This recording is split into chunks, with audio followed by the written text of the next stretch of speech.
তোমার নিজের জন্মের ঠিক নাই। মাজার পুজোই তো বলে এটাকে। মাজারে গিয়ে সাজদা দিচ্ছে, মাজারে গিয়ে মানত করছে, নিজের বাপ মারে খাওয়ান দেয় না, মাজারে গিয়ে মানত করে, নিজের বাপ মারে খাওয়ান দেয় না, মাজারে গিয়ে খাসি দেয়, মহিষ দেয়, কুত্তাও দিস তোরা, কুত্তাও দিস, কুত্তাও মানতি করবা, কুত্তাও দিস, বাবাই খাইতো বিল্লা। এরপর ওকে বাবার অনেক ক্ষমতা, তো বাবার ক্ষমতা থাকলে মাজারও যে সাজদা দেয় উষ্ঠা দিতারে না? বাবার যদি ক্ষমতাই থাকে একটা উষ্ঠা দিতারে না? বাবার না বলে ক্ষমতা।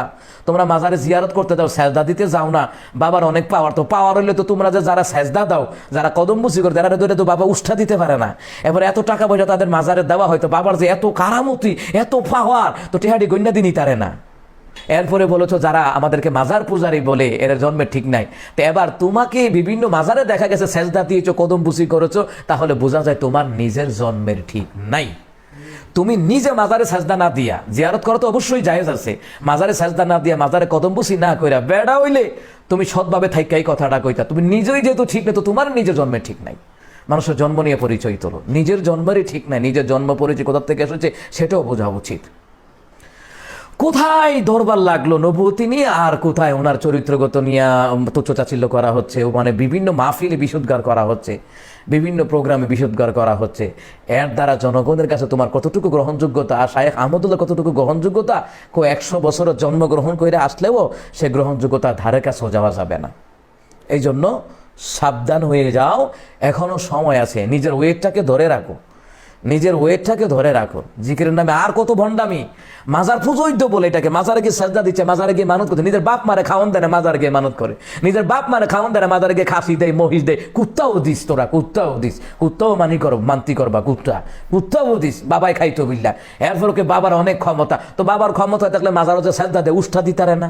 বাবার যদি ক্ষমতাই থাকে একটা উষ্ঠা দিতারে না? বাবার না বলে ক্ষমতা। তোমরা মাজারে জিয়ারত করতে দাও, সাজদা দিতে যাও না, বাবার অনেক পাওয়ার, তো পাওয়ার হইলে তো তোমরা যে যারা সাজদা দাও, যারা কদম বুঝি করে, যারা ধরে তো বাবা উষ্ঠা দিতে পারে না। এবার এত টাকা পয়সা তাদের মাজারে দেওয়া হয়তো, বাবার যে এত কারামতি, এত পাওয়ার, তো টেহাডি গন্যা দিনই তারে না। ও আমার টেহা গন্যা নিতে তো বাবার পাওয়ার কিতে হইলো। সুতরাং মরার পরে জিরো জিরো জিরো। প্রতিটি মানুষের তার বুজুর্গি হচ্ছে নেক আমল নিয়ে কবরে যাওয়া, মুনকার নাকির ফেরেশতার সুষ্ঠু জবাব দেওয়া। ঠিক আছে, কবরে যে মঞ্জিল আছে, এক একটা মঞ্জিলের পর আরেকটা মঞ্জিল, সে মঞ্জিল থেকে নিরাপদের সাথে পার হয়, এটার নাম হয়েছে সফলতা, এটার নাম হয়েছে বুজুর্গি।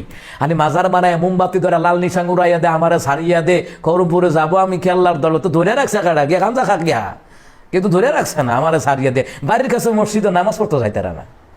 কি ইমানদার রে, বাড়ির কাছে মসজিদ আজান দেওয়ার পরে মসজিদে যাইতে পারে না, হ্যাঁ মাজার জিয়ারতের জন্য দৌড়ায়, অথচ নামাজের লোকে দেখা নাই। আরে কবর জিয়ারত তারা করবে যারা 5 ওয়াক্ত নামাজি, যারা জিয়ারত করবে।